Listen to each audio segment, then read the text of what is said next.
Okay, now let me just check to see if I'm up and running on BoobTube.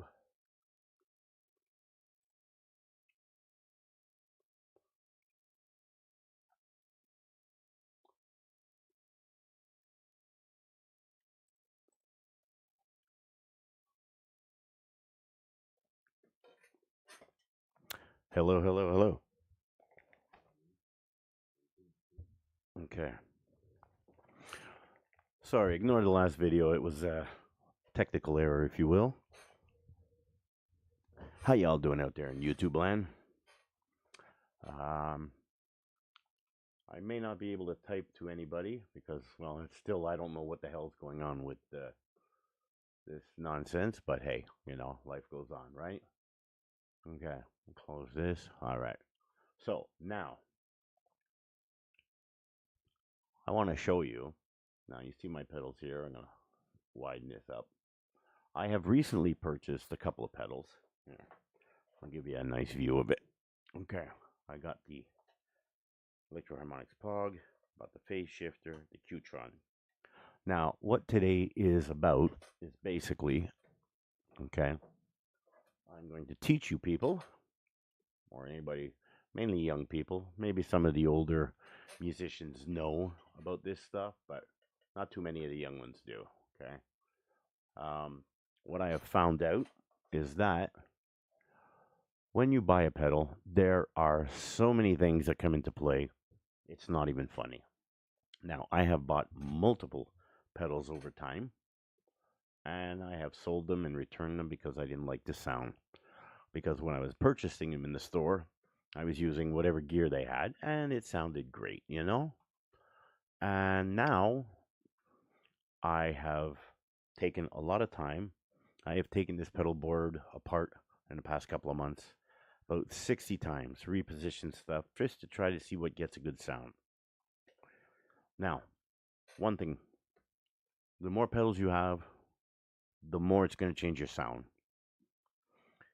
Two, your pedal will not sound the same in the store as it will in your house for multiple reasons. One, the gear, the amp, the guitar, the acoustics. Also, when you get it home, if you plug it into your pedals, you're going to get a completely different sound. Now, I will show you. Okay, right now, I have my Pog.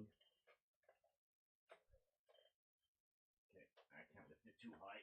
See it here on the camera. Okay, well, down here. You see the Electro Harmonix Pog. Yeah. Now, this is plugged directly into the amplifier, going into my mixer, which goes into my sound card. Now, I did a couple of tests, and in these tests, what I had done was I had taken the pedal, I went directly into the sound card, I went into my pedal board, I went from my setup is my pedal board into my amp, into my sound card, and I tested it like that. Now, only for today is it going through my mixer because I need the mixer to do the show. But then I did a recording of the pedal alone into the sound card, the pedal alone from the amp into the sound card, and then I did the pedal at the end of my board where I positioned it into the amp into the sound card. And believe it or not, the best sounding one was the pedal alone into the amp because you didn't have the interference of all the other pedals, which makes sense. That's the way it goes. But I'll give you a little sample now, okay? Just to let you know. Okay, here. This is the Electro Harmonix Pog alone. Okay, here's without it.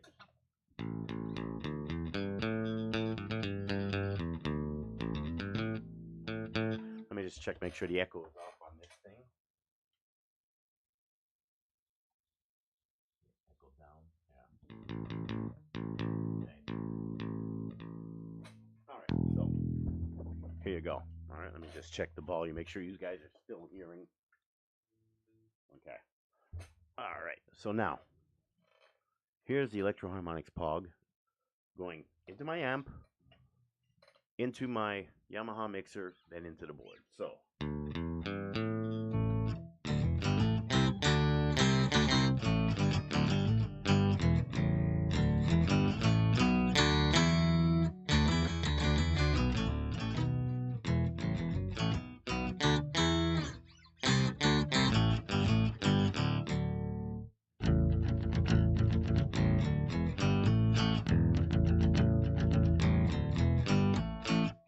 Now, I'm going to take a little second here. I'm going to plug it back into the, I'm going to plug this sucker back into the pedal board. I won't even touch the volume. I'll just leave it like that. Okay. Okay. Now,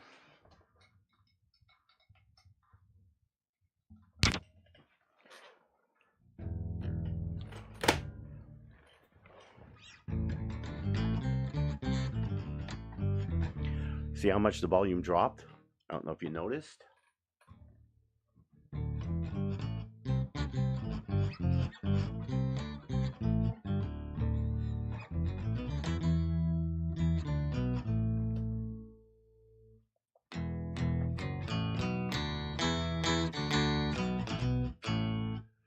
Just to give you an idea, I didn't touch the volume. I purposely left it as it was.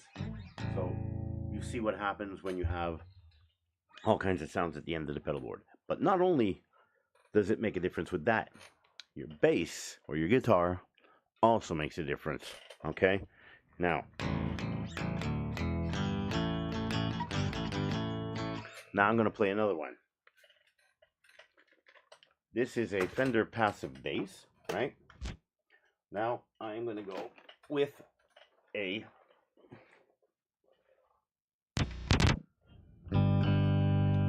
active bass. Now I know you guys are going to say, yeah, it's because it's active. No, every bass makes a difference.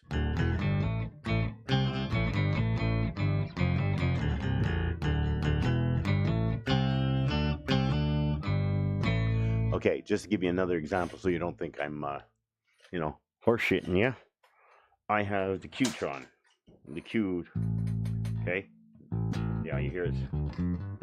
And I didn't put on my EQ or my compressor. I'm just doing the straight pedals. Okay?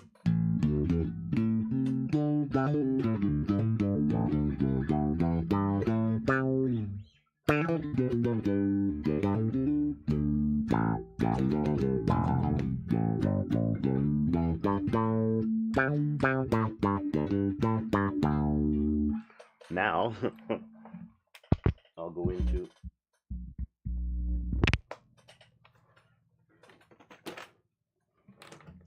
when you're watching this video, you can rewind it and you can hear the sound. If you can't hear that difference, then you shouldn't be playing music, but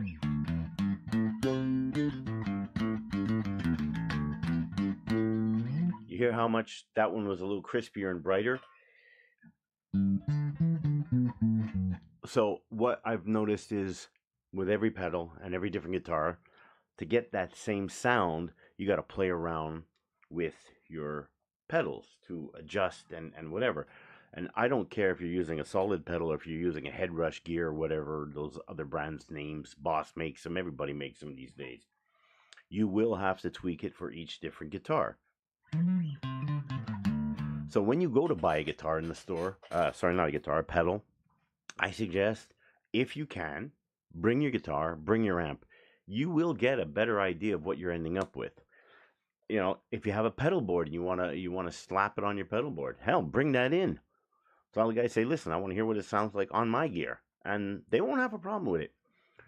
The other tip I have for you guys also is when you go to the store, find out if they have a return policy or an exchange policy at least. So this way you're not stuck with a pedal that you don't want and you got to try selling it for less money on YouTube, eBay, or whatever the hell. But see now.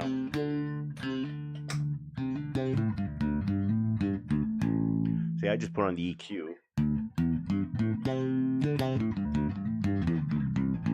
and gave it a little bit of more oomph.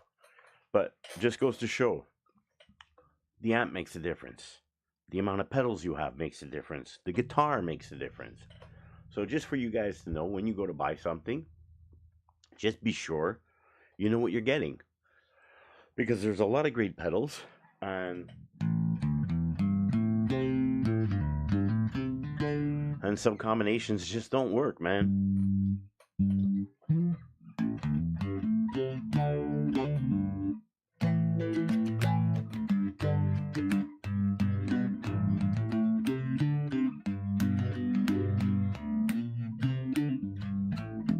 So that's the lesson for today. I didn't make a video about this because I still can't upload to YouTube for some fucking reason.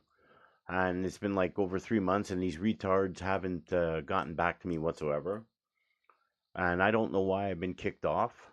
Either some jackass out there doesn't like me and posted a ban or flagged me, and this is why they cut me off, or it's just their mistake.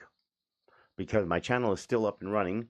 I can still stream because the address is locked into my my account with OBS. I can say hello from my iPhone, but I can't even sign into Google. So if any of you want to get in touch with me and tell me how I can reach these clowns, because they definitely made a mistake, let me know. Anyway, guys, rock on, man.